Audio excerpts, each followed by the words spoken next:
Bonjour à toutes et à tous, bienvenue Bonjour. sur Plan Blanc Santé. Alors, on rappelle, Plan Blanc Santé, c'est un média citoyen indépendant qui a été créé pour mettre en avant les acteurs qui jouent un rôle dans la santé.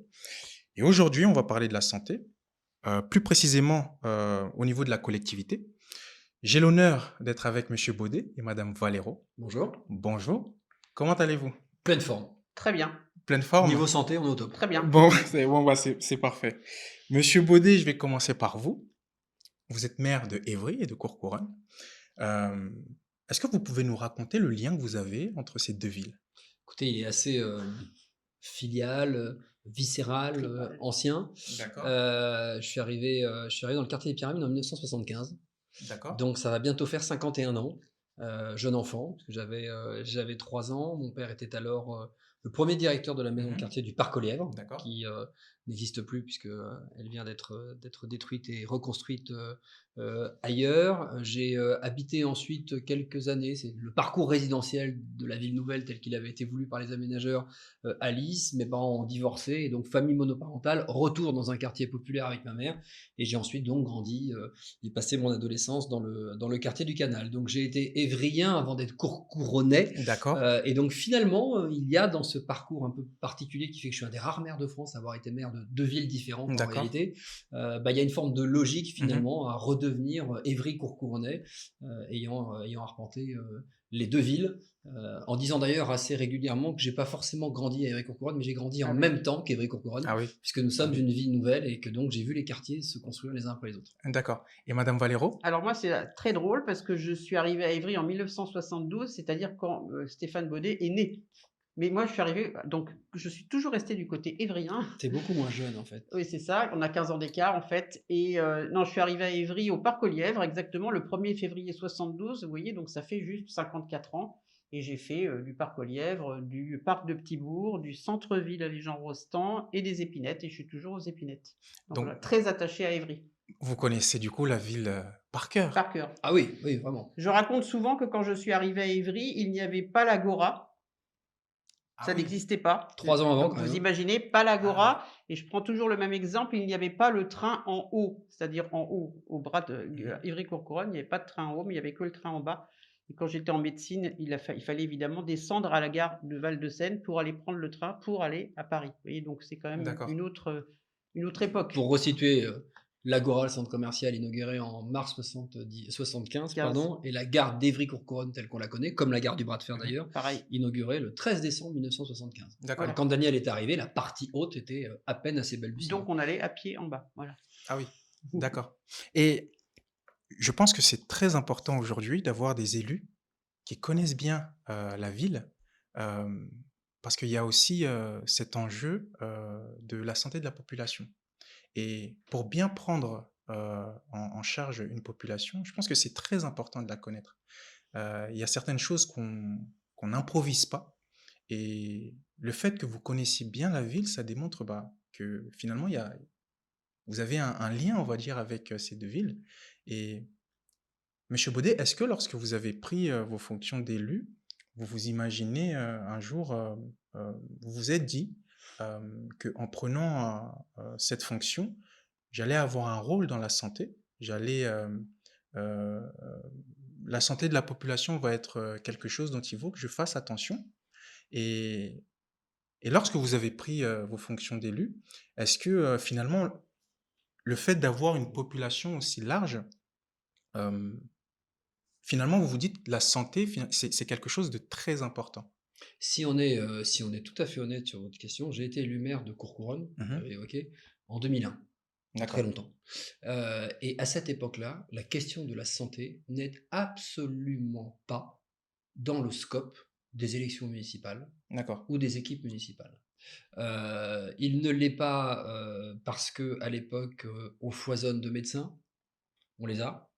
Ils sont plutôt dans la fleur de l'âge, on Mm. y reviendra sans doute, mais Mhm. nous sommes une ex-ville nouvelle, on l'a dit tout à l'heure, et donc la plupart de nos praticiens, mais comme dans un tas d'autres métiers, sont arrivés quasiment, comme les habitants d'ailleurs, Mhm. sont arrivés en même temps. En même temps que le train. 1970-1975, à peu près en même temps que le train en effet.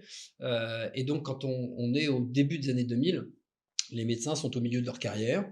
On a l'hôpital Louise Michel dans le cœur du quartier du Canal à l'époque. On a l'hôpital Gilles de Corbeil à Corbeil-Essonnes, et on a un panel Mmh. de maisons médicales, comme on D'accord. disait à l'époque, qui satisfaisait parfaitement aux besoins. Je parle de Courcouronnes, on va revenir sur Évry dans un instant. Et il se trouve que la particularité, c'est que c'est une matière où assez spontanément et naturellement, j'ai toujours été attaché. C'est le hasard, Mmh. mais Danielle a été ma première adjointe à Évry-Courcouronnes, spécialiste de la santé, mais mon premier maire adjoint Mmh. à Courcouronnes en 2001 s'appelait Yves Berman, D'accord. qui était lui-même médecin généraliste, médecin du sport, l'un des personnels présents au centre 15 de l'époque, etc. Donc, j'avais à la fois une affinité sur le sujet, mais sans que ce soit une priorité, Mmh. puisque personne, chez les habitants, ne se plaignait du besoin ou du manque de santé, autant en médecine généraliste qu'en Mmh. spécialiste, gynécologue, dermatologue, etc., etc. Il y a deux petits biais dans ce que je viens de dire. Le premier, c'est que j'étais maire de Courcouronnes, Mmh. mais à Évry, cette question-là, et Daniel en dira sans doute un mot, dans les années 80, donc bien avant, là j'étais très très jeune, Daniel débutait son activité Mmh. médicale, il y a eu à Évry un acte militant, D'accord. politique, fort dans les années 80, qui a été la création du Centre municipal de santé des Épinettes, qu'on vient d'ailleurs tout juste De d'inaugurer et de réhabiliter il y a quelques mois à peine. Ça, c'était une volonté à une Mmh. époque où, chez les médecins, il n'y avait pas que des médecins généralistes qu'on caricature assez souvent d'ailleurs à tort aujourd'hui comme des médecins Mmh. généralistes du secteur privé de droite, etc., etc. Non, il y avait des vrais médecins militants qui étaient là pour accompagner la santé de la population, et donc on est une des rares villes de France à avoir un vrai centre municipal de santé, Ah oui. c'est-à-dire des médecins qui sont nos employés, salariés. à nous, D'accord. nos salariés de la ville. Et puis deuxième aspect, et ça permet de joindre, et d'ailleurs peut-être de comprendre aussi ce qui a Mmh fait mh. qu'un jour on a réussi à fusionner Évry et Mmh. Courcouronnes, c'est que sur plusieurs politiques publiques, sur le social, sur la sécurité, sur la culture, sur L'éducation. l'éducation, mais aussi sur la santé, on a très très vite et très tôt travaillé ensemble. Le hasard fait que ce matin j'étais d'ailleurs en ligne avec lui sur un tout autre D'accord. sujet, mais on a un docteur à l'époque qui s'appelait le docteur Philippe Lefebvre, qui a porté fort la volonté de créer une cellule d'écoute sur la question de la santé mentale. On Ah. est au début des années 2000 et ce sujet n'avait pas l'importance qu'il revêt aujourd'hui dans la population, évidemment accentué par l'effet Covid. Et donc très très vite, avec Daniel, avec Philippe Lefebvre à Évry, avec Yves Berman et moi-même côté Courcouronnes, on a appris à travailler ensemble. Et finalement, on est un peu rentré entre Évry et Courcouronnes ensemble sur la discussion de la santé mentale, puisque c'est peut-être le premier pilier de Mmh. santé sur lequel notre territoire s'est retrouvé en Mmh. déficit, c'était il y a 20 ans. Oui, alors ce que vient de dire, le maire, à Évry, oui, par une volonté politique, c'est l'équipe de Jacques Guyard qui a été maire d'Évry pendant, presque 3 mandats. La volonté politique de créer un centre municipal de santé. Donc qui dit municipal dit effectivement que les médecins, infirmières, dentistes et cetera sont salariés de la ville. Ce centre D'accord. existe toujours, toujours aux Épinettes. Stéphane l'a dit, on vient de finir la rénovation. Avec une particularité, donc les médecins étaient salariés bien sûr, mais les médecins étaient, puisqu'ils n'étaient pas payés à l'acte et Mmh. puisqu'ils n'étaient pas en libéral, avaient le temps de soigner, et il n'y avait pas de, personne leur imposait de prendre un patient tous les quarts d'heure, ils avaient le temps de soigner les patients, et puis ils avaient aussi une partie de leur temps de travail qui était sur de la prévention, et ils faisaient beaucoup de prévention, y compris dans des écoles, avec des parents d'élèves, avec des enseignants, etc.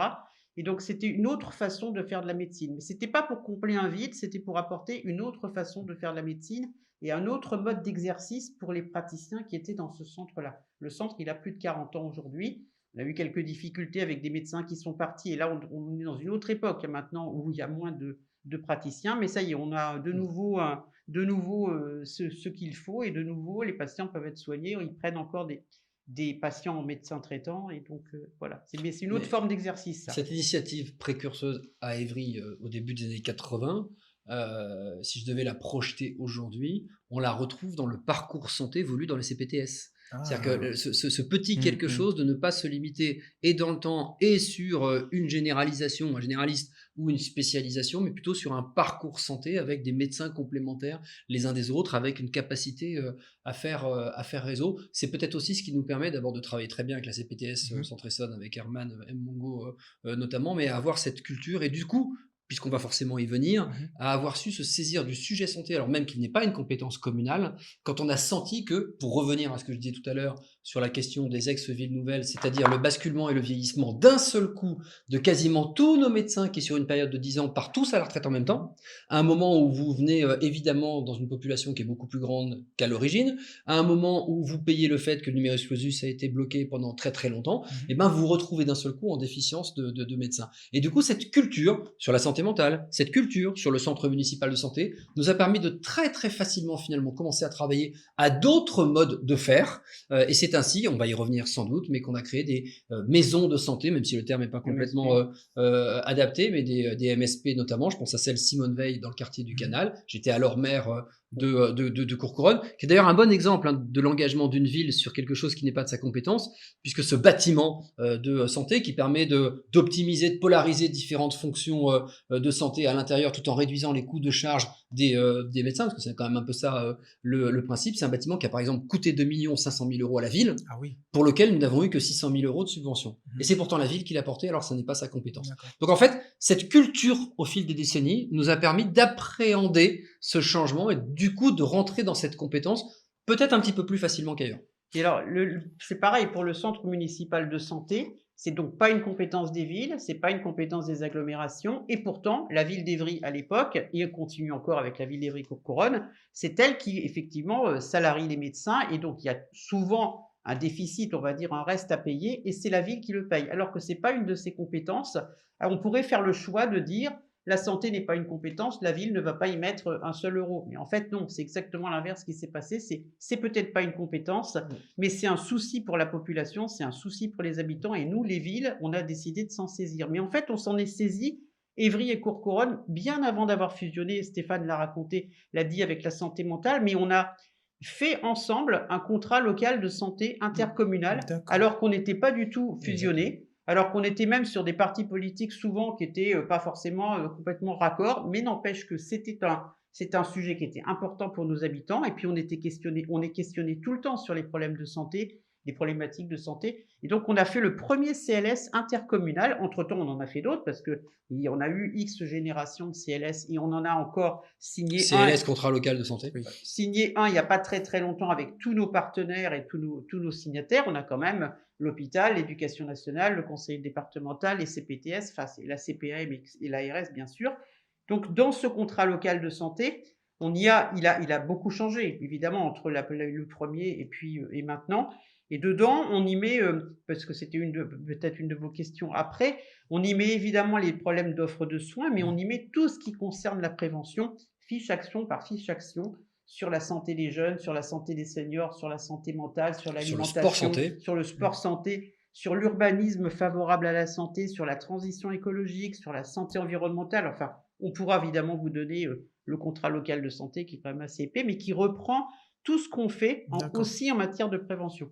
Et puis on a été plus loin, si je peux le dire ainsi. D'abord, dans la complémentarité de notre équipe, j'aime bien rappeler que mon premier adjoint, Mehdi Zegouf, est le président du conseil de surveillance du centre hospitalier sud-francilien, qui est quand même le vaisseau amiral hospitalier du sud de la région parisienne, ce qui nous permet aussi d'avoir tout ce qui est le développement technique, technologique d'un grand hôpital et en même temps la médecine de ville. Et puis, je me permets d'ajouter que je préside depuis 7 ans maintenant Génopole, qui est quand même un lieu de recherche, c'est un des bioclusters les plus importants, notamment sur la question des maladies rares. Rappelons-le, c'est important pour celles et ceux qui nous regardent, que le Téléthon, que tout le monde connaît, le Téléthon est né à Évry.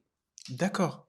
Et je suis impressionné parce que vous maîtrisez le sujet vraiment sur les questions de la santé. C'est quand même incroyable.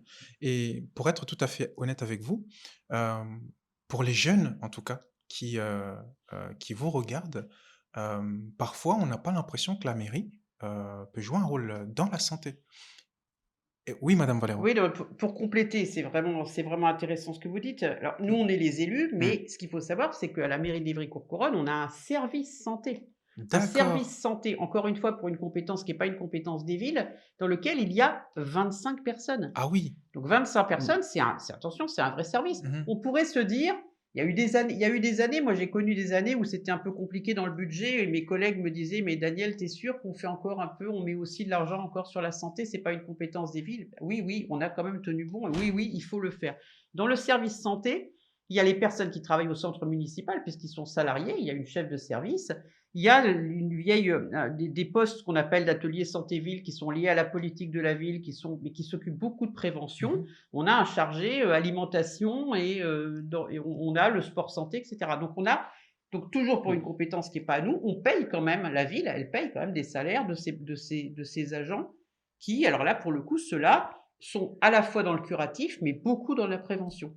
Puis après, on a un contexte, et vous avez raison sur la question. Alors, c'est pas seulement d'ailleurs des jeunes, hein. Mmh. De manière générale, c'est la question de la population. C'est D'abord, vrai. quand il neige, c'est à cause du maire. Oui, il n'y a pas de médecin non plus, hein. Voilà, voilà. Et donc, à chaque fois qu'un médecin part à la retraite, médecin libéral, Mmh, c'est-à-dire qu'il mmh. met la clé sous la porte, il part à la retraite, il laisse, parce que c'est ça la taille d'une patientèle à Évry, 2005. il laisse 2005 à 3000 patients C'est vrai. sans solution. C'est vrai. Les gens tout de suite m'engueulent en disant le médecin est parti, qu'est-ce que vous faites faites? Mmh.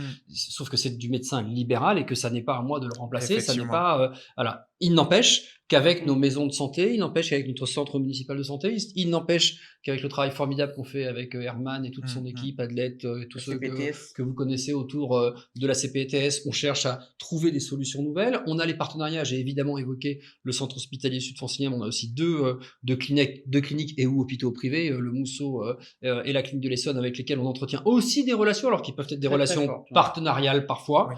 Parfois un peu plus conflictuelles quand on n'est pas forcément d'accord avec des orientations qu'ils prennent, parce que nous, évidemment, on cherche à répondre aux besoins du bassin de santé. Et puis, on a quelque chose qui, évidemment, c'est comme dans tout, pardon de le dire comme ça pour de la santé, mais comme dans tout business, Mmh. moins il y a de médecins, plus le médecin a de la valeur. Mmh. Or, il y a des éléments que vos auditeurs doivent avoir à l'esprit, c'est très important. D'abord, c'est un chiffre officiel, il est reconnu, pour remplacer un médecin généraliste des années 80. Ceux qu'on a connus nous enfants. Oui. Voilà. Il faut, quand il part à la retraite aujourd'hui, 2,4 médecins pour le remplacer. Ah D'aujourd'hui. oui. Parce que le médecin des années 80, qui faisait des permanences le soir, Mmh. qui faisait le 15, etc., qui se déplaçait chez les gens le week-end, aujourd'hui, le médecin d'aujourd'hui, C'est pour homme, ça. femme, il se cale plutôt sur 35 heures. Voilà. Il veut vivre une vie comme tout le monde, Bah c'est oui. son droit Il évidemment. a le droit. Et donc, du coup, la surface de travail n'est pas la même. Donc, vous voyez le problème. Mmh. Il y a eu un numerus clausus, c'est-à-dire le nombre de médecins formés qui a été diminué pendant des années. Et puis, en même temps, il faut 2,4 fois plus de médecins qu'avant quand il y en a un qui part à la retraite. Donc, l'équation est évidemment complexe, Oui. ce qui fait que, du coup, la valeur intrinsèque Mmh. du médecin est augmentée et donc s'exerce sur nous une pression, une concurrence, y compris déloyale, de grands partenaires privés. Je vais en citer un au moins que tout le monde connaît. Je pense à Ramsay, par exemple, D'accord. qui sont des grandes boîtes, Mhm. qui d'ailleurs marchent pas forcément Oui, toujours ils très se très bien, cassent la gueule, mais qui oui. rachètent des maisons j'évoquais tout à l'heure les maisons médicales années 80. Nous, par exemple, on a un vrai sujet sur Courcouronne Centre, Mm. qui est un des quartiers pavillonnaires. Quartier pavillonnaire, c'est important, parce que quartier pavillonnaire, ça veut dire un quartier où les habitants habitent dans leur propriété. D'accord. Donc, ce qu'on appelle les propriétaires occupants. Donc, ça veut dire des quartiers qui mécaniquement vivent. Vous avez acheté une maison, vous avez grandi là, vos parents restent là, vos parents vieillissent, etc. Donc, ils ont un besoin de santé qui est accentué. Sauf qu'en même temps, les médecins qui étaient dans la maison médicale de Courcouronne Centre sont partis à la retraite. Partis à la retraite, c'est mieux sans la liaison. Une fois qu'ils sont partis à la retraite, ils ont vendu la maison médicale Mhm. à ce prestataire privé, D'accord. Ramsay. Non, Et donc, Médicis, du coup, Médicis. c'est Médicis, oui, Médicis, pardon. là-bas. De toute façon, c'est l'un ou c'est l'autre Ouais. de manière générale. Et donc, globalement, aujourd'hui, quand il y a un médecin qui part de la maison médicale pour les habitants, c'est à cause du maire, sauf qu'en fait, c'est devenu une entreprise privée.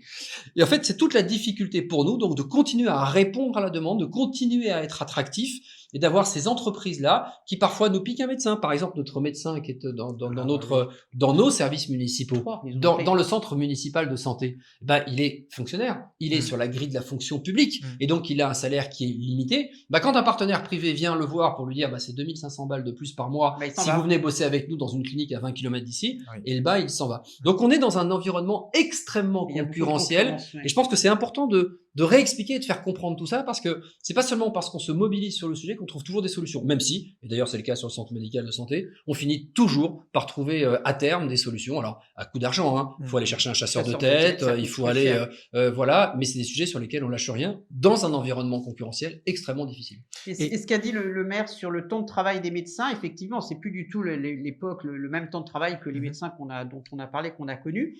Donc, à la fois, ils ont le droit de travailler que 35 heures, ils ont le droit d'aller chercher les enfants à l'école, ils ont le droit d'apprendre le mercredi, etc. Bien sûr, il n'y a pas de souci. Et en plus, ces nouveaux médecins font souvent une matinée à l'hôpital, une matinée en PMI, enfin, ils diversifient beaucoup ce qui fait que leur vrai temps devant patient est très, très diminué. Et quand Ce numerus clausus a été pensé, y compris quand moi j'étais étudiante. Personne n'a imaginé que les médecins, ils travailleraient plus 70 heures par semaine. Oui. Personne n'imaginait ça. Personne n'imaginait que ça serait beaucoup des femmes maintenant qui réussissent le concours de première année de médecine et donc qui ont le droit aussi, dans ce qu'on disait, de prendre leur mercredi pour s'occuper des gamins. Et donc c'est ça aussi qui complexifie en plus vraiment le problème du temps. Et puis ce que vous dites sur la concurrence, ce que vient de dire Stéphane sur la concurrence, moi j'ai aussi la chance d'être conseillère communautaire à l'agglomération Grand Paris Sud, en charge justement de l'offre de soins et de ces questions de santé sur les 23 communes. Et D'accord. on s'aperçoit qu'il faut faire très très attention parce que Lys pourrait piquer un médecin ou Grigny avec Ris-Orangis, enfin les territoires sont quand même très très proches, et attirés par un salaire supplémentaire, des locaux moins chers, des ci, des ça. Donc on essaye dans les 23 élus de l'agglo à la santé de justement de se poser et de pas jouer la concurrence entre nous parce que c'est de toute façon c'est le même territoire en plus, donc il faut qu'on fasse attention. Et puis on y viendra sans doute, mais il va falloir maintenant aussi travailler sur les nouvelles solutions de santé que l'on peut Bien offrir à la sûr. population, puisque je pense que finalement c'est peut-être là qu'est le sujet le plus important. J'allais y venir, justement. L'intelligence artificielle et l'intelligence. J'allais y venir. Concernant la santé de la population aujourd'hui, qu'est-ce qui est mis en place? Tout ce qu'on disait, tout ce que je vous ai dit tout à l'heure, tout qu'on retrouve dans le contrat local de santé. D'accord. Par section, hein, la santé des enfants, ce qu'on fait en santé à l'école, la santé des jeunes, la santé des étudiants, la santé des seniors, etc. C'est un peu comme ça avec chaque service municipal, bien sûr, et puis des partenaires. Les maisons de quartier, il y a beaucoup d'actions de sensibilisation aux problèmes de santé dans les maisons, dans les équipements de quartier. Voilà. Et Ça, puis, on pourrait le décliner. Et puis il y a les solutions nouvelles sur lesquelles on travaille. Daniel a cité très rapidement la question de l'intelligence artificielle. Nous avons par exemple cofinancé, on est un des seuls territoires de France à l'avoir fait. D'accord. On a cofinancé la ville, l'agglomération, le département, un robot chirurgical pour l'hôpital. Ce qui vaut une fortune évidemment à l'échelle de l'hôpital, mais qui modernise notre hôpital. Donc on est vraiment partenaire, y compris avec l'hôpital, sur la médecine de pointe, parce que nos habitants en banlieue, dans des villes populaires, ont aussi le droit d'avoir une réponse de pointe. Nous travaillons à l'universitarisation de services. Pour l'instant, on est sur 3-4, on va sur 7-8 au sein de l'hôpital. On est les seuls territoires de France, ville et agglo, à cofinancer des professeurs-chercheurs à l'hôpital. Ça n'existe nulle part ailleurs, parce qu'on veut aussi aller sur de la qualité et de l'excellence, mais aussi aller sur des filières. Exemple très concret. Nous sommes ici à Ivry-Courcouronnes, une ville-monde, 160 ethnies, beaucoup d'ethnies subsahariennes. Oui. Et bien nous avons ici, par exemple, beaucoup plus de drépanocytose qu'il y en a ailleurs. Et bien dans les services universitaro-hospitaliers, voilà, j'y arriverai jamais, et ben on en développe un sur la question spécifique de la drépanocytose. Voilà. Et puis il y a un autre élément qui est en train petit à petit, alors c'est pas encore toujours perceptible par les habitants, mais ça va y venir. Moi par exemple, j'ai eu, d'abord parce que je suis papy depuis quelques jours à peine, et parce qu'on est dans la période de la grippe, j'ai eu 2 vaccins à faire dans les 3 dernières semaines. Le premier c'était le rappel tétanos, BCG, etc. Le second c'était la grippe. Il y a 10 ans, j'allais chez le médecin pour ça. J'y allais 2 fois. J'y allais 2 fois avec une consultation qui était remboursée par la sécurité sociale, j'attendais, etc., etc. Et ben 2 fois, j'ai été à la pharmacie, 2 fois, j'ai eu mon vaccin en 5 minutes. Et là-dessus, c'est un motif d'espoir pour moi, c'est que énormément de nos pharmaciens qui étaient de la même génération que nos médecins se sont renouvelés sur la ville. Et donc, du coup, on a en ce moment un rajeunissement des pharmaciens sur la ville et du coup, dans ce rajeunissement, une réorganisation des fonctions pharmacie, parapharmacie, mais également accompagnement autour de cette médecine avec les cabines de santé, avec les vaccins, etc., qui vont petit à petit aussi démultiplier des solutions nouvelles. Et peut-être que la solution de demain ne passera plus nécessairement par le médecin généraliste qu'on allait voir avant. Et ça, du coup, parce qu'évidemment, on a souffert de cette cohorte générationnelle qui a changé très très vite, bah du coup, on accélère aussi sur ces principes-là qui aujourd'hui sont peut-être des balbutiements, quoique on a quand même de très belles pharmacies qui se développent sur la ville avec de jeunes pharmaciens et pharmaciennes particulièrement motivés, très attachés au territoire. Et je pense que assez vite, on basculera dans une espèce de système où on sera même plutôt un peu en avance sur ces questions-là. D'ailleurs, les pharmaciens le disent eux-mêmes.